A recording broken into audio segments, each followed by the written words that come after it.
Let me tell you the truth about the path to pro in action sports, because the version most of us believe in as kids is the same version that almost got me killed. I didn't learn this from some motivational quote. I learned it being on the track, staring at the sky, and just repeating this one sentence over and over in my head: I can't breathe. Before we get there, I want to take you back to a moment that this whole belief system got planted in me, because it didn't start with some big dream of like, I'm going pro. It started with something way more innocent and honestly way more dangerous. My first real race didn't teach me about speed. It taught me about the game. I was about 6 or 7 years old. We were in Clearwater in British Columbia, Canada. It's the middle of winter, and the air has this two-stroke smoke hanging in it. You know what I mean? Like, it settles into your clothes and it sticks in your nose, and it's just that kind of smell that just gets you hooked for life. Back then,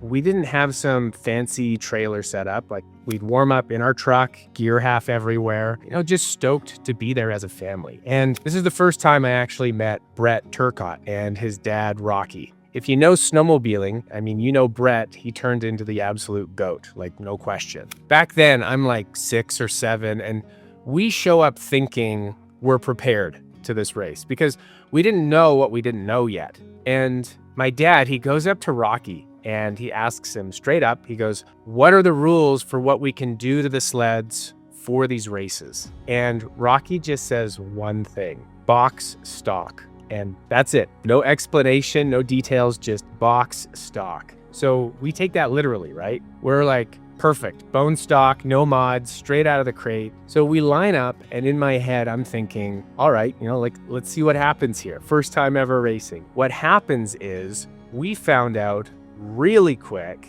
that their version of box stock and our version of box stock were not the same language. Brett's sled, it looked like the same Indy Light that I had, until you realize there's a lot more going on under the hood. Their track is picked up for traction. They got carbides on the skis, so it actually turns. And our sled, we got 0 bite, 0 traction, and we're completely underpowered. So needless to say, he absolutely smokes us. I even have the trophies, like the placards for that memory of when that day happened. And it's all funny, right? Until it isn't. Right there, at 6 or 7 years old, I learned something that most athletes don't want to admit, which is that most people who win aren't always the most gifted. A lot of the time, they just know the game better. I'm not saying Brett wasn't gifted, but he knew what mattered, and they came prepared. Once that seed gets planted, it quietly turns into something else. It turns into this belief that the path is simple, right? Be better, win more, keep leveling up, and eventually these doors just open. Now, the first time winning actually started working, it didn't just feel fun. It felt addictive. Fast forward to 1996, it's the 3rd annual 100 Mile House snowcross race.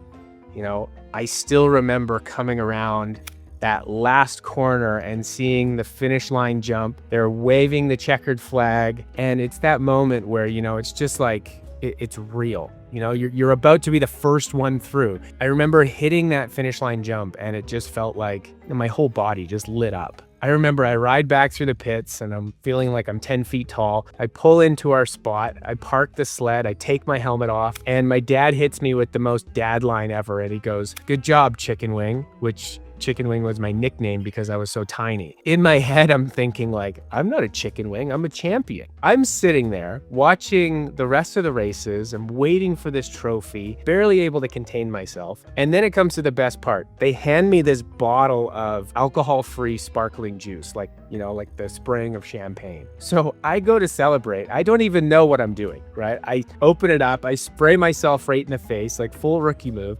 And the guy that's giving the award, he just laughs and he shows me how to put your thumb over it and how to spray it properly. And I just remember thinking, okay, this is it.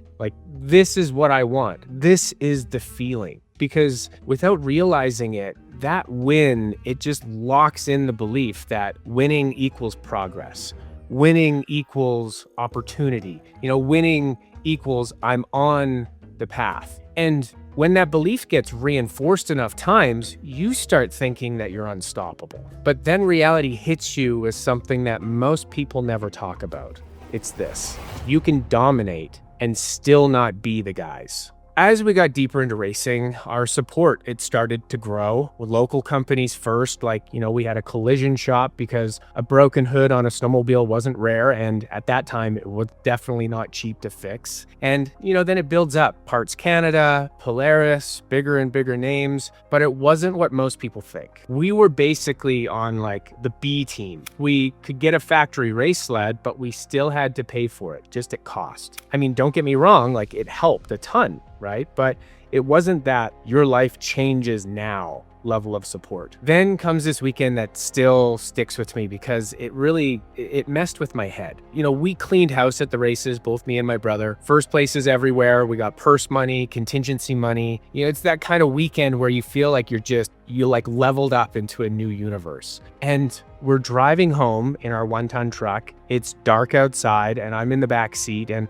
I flip on the dome light like I'm doing accounting for the race team. I'm counting all of this cash, I'm adding it all up, and I'm just fired up out of my mind. I tell my dad the number, I finish counting it, and I'm joking around like any kid would, and I'm like, we're rich. And my dad doesn't even smile. He just calmly brings me back down to earth, yeah, but you bent your tunnel, and we're probably going to need a new rear skid. When you add in fuel and food and hotel and the travel, we basically broke even. And I just remember sitting there under that dome light, feeling my face get hot and red, not because he was yelling at me or he was mad at me by any means, but because I finally understood the reality. This industry, it can take everything from you financially, even when you're winning. In that moment, I felt embarrassed because I just thought dominating the way that we did meant that we arrived. It didn't. We weren't where we needed to be. Embarrassment, it's dangerous, right? Because now this embarrassment doesn't make you slow down. It makes you push harder. And that's exactly what I did next. The most dangerous thing that you can believe is, I just got to win bigger and everything will work out. And not long after that, my dad gets off the phone in the dealership office, and I'm literally walking past him to the fridge to grab something to eat. And he hangs up the phone and he's got that look on his face that, this is the next thing that we got to do look. And he says to me, they want us to go race in the US Series to prove that we deserve a factory A-team ride. Instantly, I'm annoyed. Because in my head, I'm like, what do you mean we have to prove it?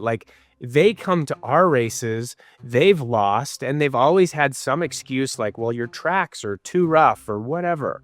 So I say it out loud. I go, it doesn't make sense. They come up here, they've lost, and they use every excuse about how rough our tracks are.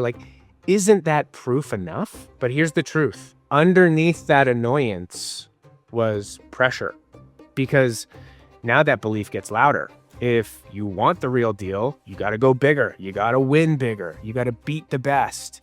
And then the doors open. So we go down there and for a moment, it looks like it's working, right? We're beating the US guys. The rep is down there watching. They're seeing what they need to see in the main events. And then before I can even fully cash in that belief, the sport itself completely takes me out. It's a final cup race for the weekend. Things are going good. We're beating the US guys.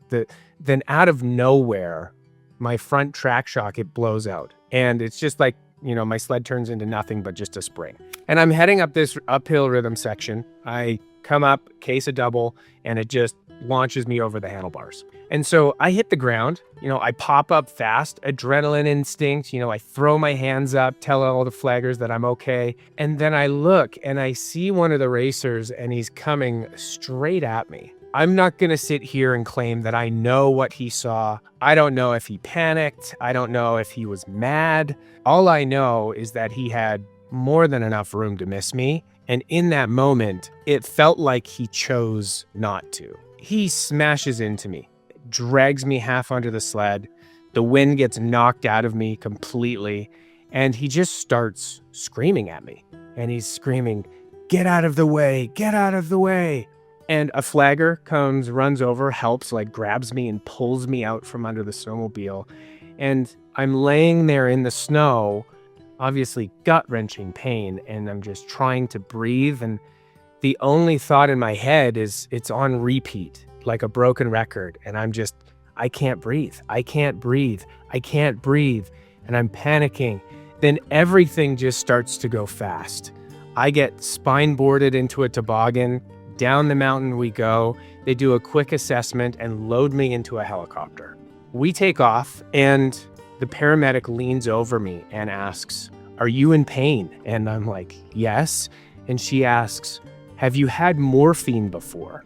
And I said, "Yes," because I have. And then the next thing you know, I feel a needle go in my butt cheek. Then I hear the other medic go, "How much did you just give him? Like, you realize he's only 140 pounds, right?" It was just like this warm lead blanket just got dropped over my entire body, and everything just fades out. And then I snap back to this bright light, and the medic is flashlighting me in the eyes, opening my eyelids, and just, over and over, like, "Open your eyes, it's okay, just open your eyes, look at me." Here's the part that, in a sense, surprised me. I mean, during this, I didn't even really know what to think, right? Like, I just remember feeling really good. Like, it scares me on really how good I felt, because in that moment, like, nothing mattered to me. I was literally cool with just closing my eyes and fading out. And I remember thinking about this later, like, okay, like, I get it now. Like, I get how people can get addicted to that feeling. If you think that crash was the worst part, I mean, it wasn't. The worst part actually came later, when the entire sport got taken away. Losing racing wasn't just losing a hobby. It was losing who I was. And later on, that decision got made that we're not racing anymore. My parents wanted to make sure that I was alive rather than chasing this dream. And what I lost wasn't weekends at the track. It was literally my identity. It was the thing that I was known for, that thing that I was good at, that thing that just made me feel like, I belonged. The moment that it really hit me, it wasn't like this dramatic thing. It was super practical. My family, when they made this decision, they closed the sale on the dealership. They decided to sell the shop. And I remember I'm stripping these plaques off of all of our trophies. I'm peeling those little nameplates off, like I'm erasing my own history, because it's either that or, the trash. I put all of that hardware that we had into boxes, and I take all these boxes to the promotional shop that was local to us, and I'm handing over all of these boxes, and I'm just feeling like, I'm handing over my entire life's achievements up to that point. And in my head, the only thought I had was like, I just hope they don't tell me to throw them all in the trash. The crazy part is, like, I still have 6 of these trophies that I never stripped. They're literally here on the shelf behind me. And one of them is the Similkameen Cup from Princeton, BC. This is where I won that full cup race against, all the pros and the semi-pros. And it was actually on my brother's mod sled, because I banged up both of my sleds that weekend. And this was actually the weekend where we cleaned house, and I had that moment counting the cash with my dad in the truck. The other is my Rookie of the Year trophy from the last full season I was able to race. 2 more of them, they're for, end of year championships with moto. And one of them is actually a hand-carved eagle head out of a moose antler I won in Northwest Territories. And the last one, it's called the Kokanee Cup, which is literally, it's just a beer can. And it's just one that I love. Those are the ones that I kept because they reminded me of what I thought mattered. For years after, I still believed that the only way back into racing was that one path. For 12 years, I kept telling myself this one lie: I'll race again when I earn it. After racing ended, I thought that the only way that I could ride and belong in this industry was, as a career, was if I was a pro again and I was fully sponsored like I was.